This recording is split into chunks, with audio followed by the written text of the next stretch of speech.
Chers amis généalogistes, bonjour. Comme beaucoup d'associations, nous sommes présents lors de diverses manifestations généalogiques et pour ce qui nous concerne, nous cherchons à promouvoir et à partager cette envie, cette passion qu'est la recherche de ces ancêtres familiaux. Nos stands sont agrémentés, entre autres, par des panneaux généalogiques concernant des célébrités, mais aussi des personnages connus et des familles industrielles qui ont un lien avec la Côte d'Or, comme la généalogie de Victor Hugo, la généalogie d'Henri Vincenot, écrivain, peintre et sculpteur, né et décédé à Dijon, la généalogie Seb, l'histoire familiale et industrielle d'une marque bien connue, mais également des moments historiques que nos ancêtres ont connus, à l'exemple de ces deux panneaux sur la commémoration du centenaire de la guerre 14-18. C'est à l'occasion d'échanges avec les visiteurs qu'une demande a été formulée à maintes reprises. Comment réalisez-vous ces panneaux généalogiques, car j'aimerais présenter ma généalogie et la personnaliser à l'image de vos panneaux. C'est pour répondre à cette demande que je vous propose 3 vidéos pour vous expliquer la démarche à suivre. Commençons par des exemples de réalisation qui vous permettront d'avoir une idée de ce qui est possible et transposable pour une représentation personnalisée de votre généalogie. Né et marié à Dijon, nous avons une représentation partielle de la généalogie de Gustave Eiffel, avec une insertion de portraits, de sa signature, de cartes géographiques, d'images diverses.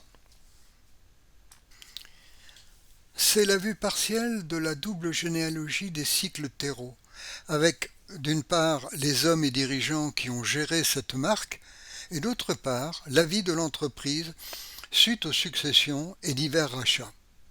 Nous avons également l'ajout de portraits et d'affiches. Cette représentation partielle montre la généalogie de 2 familles, Mulot à gauche et Petit-Jean à droite, qui finiront par s'unir au grand bonheur des gourmands.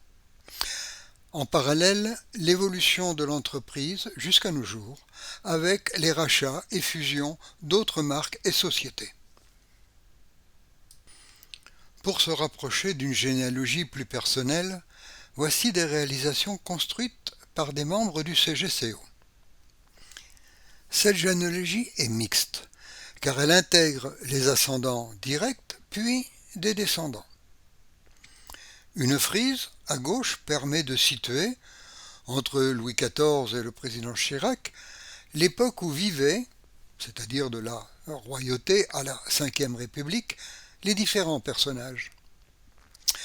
Nous retrouvons l'ajout d'une carte permettant de situer les lieux de vie de certains ancêtres.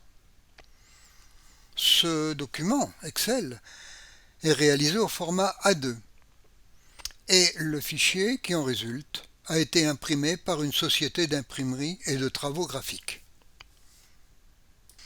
Cette généalogie descendante fait ressortir l'ascendance directe par une liaison en traits continus noirs reliant les Sosa, les flèches jaunes, du Decujus à l'ancêtre le plus éloigné. Nous avons dans cette représentation l'insertion également d'un acte de naissance.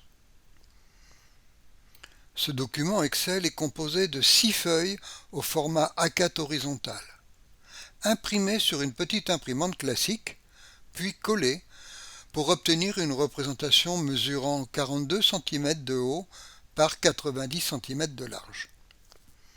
Aucun personnage et ajout divers se trouve sur les raccords de feuilles, facilitant ainsi le montage. Nous verrons un peu plus tard comment, pas à pas, construire cette généalogie. Pour terminer ces différentes suggestions de représentation, vous pouvez réaliser, lors de cousinades, une généalogie à l'image de l'exemple élaboré par une de nos bénévoles du CGCO, et dont la longueur totale est d'environ 3,80 m pour une hauteur d'1 mètre environ. Il suffit de rechercher un imprimeur qui offre la possibilité d'impression en continu.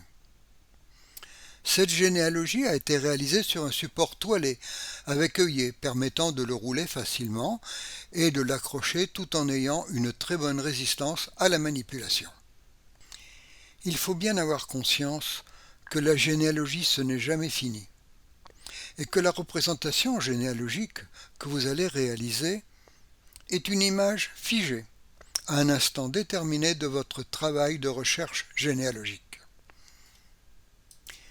L'impression d'un arbre généalogique ne peut se faire qu'après avoir recherché et vérifié les informations concernant vos ancêtres. Très souvent, avec l'appui d'un logiciel de généalogie qui vous permettra d'éditer un arbre sous de multiples formes, vous pourrez imprimer des listes généalogiques indispensables pour la réalisation d'un arbre personnalisé à l'image des représentations que nous venons de voir. Des éléments préalables à la réalisation sont nécessaires. Premièrement, avoir une idée de la représentation souhaitée. Et vous devrez faire des choix. Ma représentation sera-t-elle horizontale ou verticale? Quel support je vais choisir? Papier standard? Support Polypro 180 microns mat? Impression couleur? Sera-t-elle imprimée et réalisée par mes soins ou donnée à un imprimeur? Deuxièmement, il faudra identifier les informations nécessaires et vous poser les bonnes questions. Je recherche quoi? À représenter mes ascendants paternels et maternels directs? Ou la totalité des descendants d'un ancêtre éloigné? Ou encore une représentation mixte, descendants directs avec l'introduction des collatéraux à partir de la 5e génération dans un but de cousinade?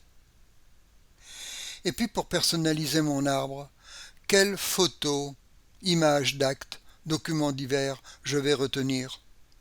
Attention, vous devez bien penser que tous les inserts sélectionnés doivent être au format JPEG et être lisibles.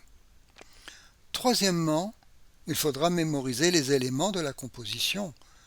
Je vous conseille de créer un dossier spécifique pour y placer tous vos différents éléments à insérer.